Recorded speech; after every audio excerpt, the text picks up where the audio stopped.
Saya lebih baik mengambil konsekuensi yang mungkin tidak bisa kita katakan ringan gitu untuk menjadi pengkritik, tapi mungkin akan begitu banyak masyarakat yang tersadarkan akan memilih itu daripada memilih memuji-muji pemerintah dan meninabobokan masyarakat gitu, semakin mengatakan kepada masyarakat ternyata pemerintah ini baik gitu. Coba sebutkan 5 hal yang menurut Anifa baik dari pemerintah ini. 5 hal gak kebanyakan, Bang.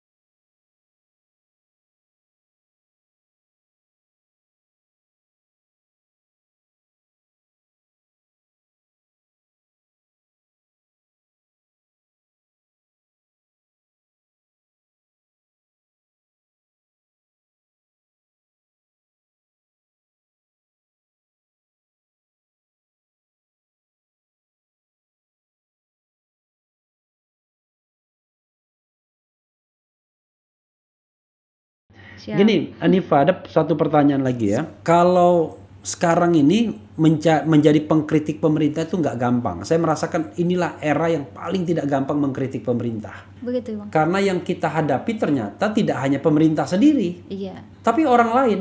Jadi kita mengkritik pemerintah, tiba-tiba orang lain yang nyenggol kita. Nah, di satu sisi ini menunjukkan betapa presiden atau penguasa itu populer. Dan ini dampak dari pemilihan langsung. Karena pemilihan langsung itu kan menciptakan follower yang memang benar-benar follower. Beda sama pemilihan oleh MPR, kan tidak ada keterlibatan langsung. Betul. Kan? Tapi di sisi lain, akhirnya blur antara the state dan the civil society. Bahkan ada lembaga pengawas masyarakat, ya kan? Social Watch misalnya, ya kan? Orang biasanya yang diawasi korupsi, BUMN atau apa, ini yang diawasi kita. Jadi pengkritik yang diawasi bukan pemerintah. Iya, jadi yang diawasi pengkritik pemerintah bukan pemerintahnya. Nah, ini memang kan tidak gampang untuk menjadi pengkritik saat ini ya. Nah, ketika kamu memilih untuk menjadi pengkritik itu, kamu berpikir nggak bahwa nanti akan ada konsekuensi dari pergaulanmu, eksistensimu ke depan? Mungkin pekerjaan yang ingin kamu dapatkan dan lain sebagainya. Atau kamu nothing tulus? Enggak, sebetulnya semuanya itu sudah dipertimbangkan masak-masak gitu. Karena aku pribadi meyakini, Bang, kalau setiap hal itu pasti ada konsekuensi yang harus diambil gitu. Jadi you take it into consideration cook. Saya lebih baik mengambil konsekuensi yang mungkin tidak bisa kita katakan ringan gitu untuk menjadi pengkritik, tapi mungkin akan begitu banyak masyarakat yang tersadarkan akan memilih itu daripada memilih memuji-muji pemerintah dan meninabobokan masyarakat gitu, semakin mengatakan kepada masyarakat ternyata pemerintah ini baik gitu. Tapi kan pemerintah ini kan tidak jahat-jahat amat kan. Baiknya ada juga kan? Baiknya ada juga, Bang. Nah, sekarang challenge saya adalah kalau mereka yang suka kritik, saya balik. Oh gitu. Coba sebutkan 5 hal yang menurut Anifa baik dari pemerintah ini. 5 hal gak kebanyakan, Bang. Iya, itulah tantangannya.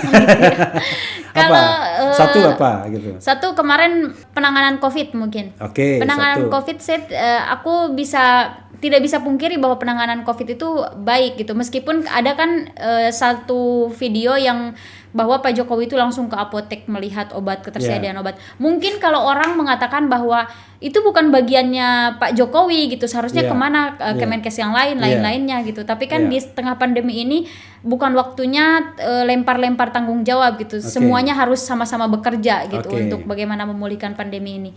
Itu mungkin yang pertama. Satu ya, oke. 2. Kemudian penyebaran vaksin mungkin, meskipun ada beberapa juga pemberitaan yang bahwa ternyata mereka dipaksa gitu, tapi kan ini bagaimana mungkin salah satu cara pemerintah untuk bagaimana memulihkan dari pandemi ini gitu. Oke, 2 ya. Kayaknya 2 deh, Bang. Vaksin. Masa nggak ada 3, 4, 5? Nggak ada apa lagi ya? Nah, jadi begini, saudara sekalian, kita bukan tidak ingin memuji, kadang-kadang 2 hal. Memuji itu kesulitan bahan bakunya. Iya, itu atau Bang. kedua kesulitan karena kita terbatas pengetahuannya, ya kan, bisa juga kan? Bisa juga. Iya. Mungkin itu yang kedua. Infrastruktur mungkin, jalan tol apa nggak dipuji itu. Oh, bisa juga sih. Bisa itu mungkin abang aja yang puji. Saya enggak. Karena saya kemarin mengkritisi infrastruktur yang itu kan, itu juga bagian dari infrastruktur Bang, yang kereta cepat Jakarta Oh Bandung iya itu. jadi infrastruktur ada yang mangkrak, ada yang jalan baik kan. Iya. Jadi kalau negara demokratis dikritik tuh biasa-biasa aja, bukan berarti kita nggak suka. Kita suka, kita juga nikmati pembangunan yang sudah dilakukan. Betul. Tetapi kan ekses dari pembangunan yang jelek-jelek masa kita diam aja. Betul. Kan? Ya kan? Lahirnya kritik itu kan agar melahirkan pembangunan-pembangunan yang lebih baik gitu, Ya, untuk perbaikan. jadi ada revisinya terhadap hal yang buruk kan. Ya jadi yang buruk dipertahankan, bukan ya, terbalik. Terbalik Bang. Terbalik ya. Yang buruk dibuang Diperbaiki. ya, atau diperbaiki ya. Yang baik dipertahankan, bahkan ditingkatkan. Oke, coba kita lihat lagi ya. Kamu kok dibilang sama RR tuh kenapa? Oh, itu. Jadi mungkin karena aku kan dulu Bukan pernah saya klarifikasi, bukan Ria Miazat Ria Kudu ya, tapi bukan Rizal Ramli. Bang Rizal Ramli. Jadi dulu tuh pernah dapat undangan dari beliau bulan lalu kayaknya, bulan Desember apa Januari lupa. Undangan ke rumah dia Ke rumah beliau untuk interview. untuk sharing-sharing, dan itu juga di situ banyak banget, ada Kang Edi juga di situ. Kang Oke. Edi Mulyadi yang kemarin Hebat sekali ini. kamu, saya aja nggak diundang sama dia. Nggak mungkin, karena kebetulan aja Bang Iya. lagi rame. Iya. Nah, waktu itu kebetulan waktu itu juga sama salah satu sekretaris organisasi juga ke sana. Iya. Nah, waktu pertemuan itu beliau itu membuat satu video, dan video itu diposting sama beliau di akunnya. Jadi mungkin karena pernah ketemu sama beliau, stigma itu muncul gitu. Oke, nanti saya menolong Rizal Ramli, Refli ya, karena sudah kesini juga ya. Jadi selain diundang di Rizal Ramli, kamu pernah diundang di mana lagi? Ini yang kedua sih Bang. Kemarin pernah diundang beberapa kali di channelnya yang PKS itu siapa ya Bang? Mardani. Iya. Oh, Mardani. Tapi belum di-oke kan, karena kemarin itu banyak banget gangguannya. Oke. Tapi kamu pernah diinterview Edi Mulyadi juga kan? Pernah, itu di rumahnya Bang Rizal.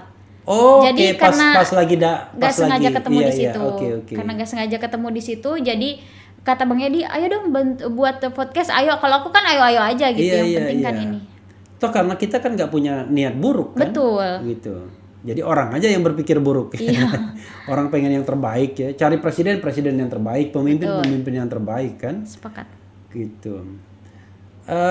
Kamu ada perencanaan misalnya untuk lebih menseriusi dunia ini dalam tahun ini misalnya? Kan kalau TikTok aja ya TikTok aja. yang aktif kan? TikTok aja yang aktif. Ya kalau TikTok kan memang kalau makanan seperti fast food ya, cepat Iya.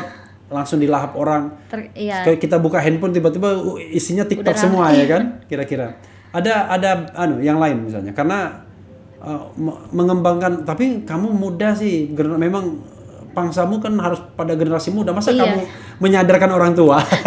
Tapi kadang orang Tapi bisa tua juga juga ya. sekarang Oh, benar lihat aja juga Bang, ya. kadang orang tua yang makin membawa keributan itu.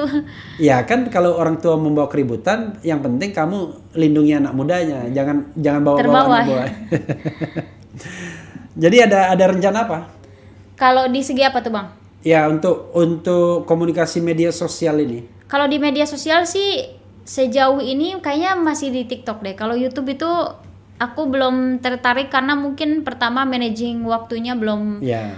bisa gitu yang pertama, karena kan sekarang juga masih berkutat sama organisasi, belum selesai. Iya. Aku kan di Serikat Mahasiswa Muslimin Indonesia. Oh, Di- Serikat Mahasiswa Muslim Indonesia. Iya, itu anak serumpun dari Serikat Islam. Oh, jadi Serikat underbow Islam. dari Serikat Betul. satu rumpun ya. Satu rumpun. Satu Dari rumpun. Serikat Islam. Ketua Serikat Islam siapa sekarang? Sekarang Bang Hamdan. Oh, Hamdan Zulfa ya? Betul. Sekjennya siapa? Sekjennya aku kurang tahu. Bukannya Jumhur Hidayat? Kayaknya nggak tahu Oh, kemarin bukan, kan Ferry baru Juliantono. ganti. Iya, yang Gerindra. Ya. Masih Kemarin dia. kemarin kan ada ini lagi apa namanya? Ada pergantian lagi, Kang Hamdan terpilih lagi. Lalu Ferry Juliantono masih sekretarisnya terpilih? aku belum tahu Oh, informasinya deh. Oke. Yang di Solo kemarin ya? Betul. Oke, karena kebetulan saya ngomong sama Ferry Juliantono di sini juga, di pernah sini. saya undang. Oke, oh jadi kamu sebagai apa di sana? Di SEMI itu, di Serikat Mahasiswa Muslimin Indonesia itu sebagai ketua cabang Jakarta Barat. Oke, itu jadi ekstra ya? Ekstra kampus ya, iya, seperti ekstra kampus. HMI, Iya, betul. kami gitu-gitu Betul, ya? karena aku tuh nggak aktif di internal kampus, jadi langsung ke ekstra kampus ya. gitu. Ekstra lebih banyak kenalannya soalnya. Betul.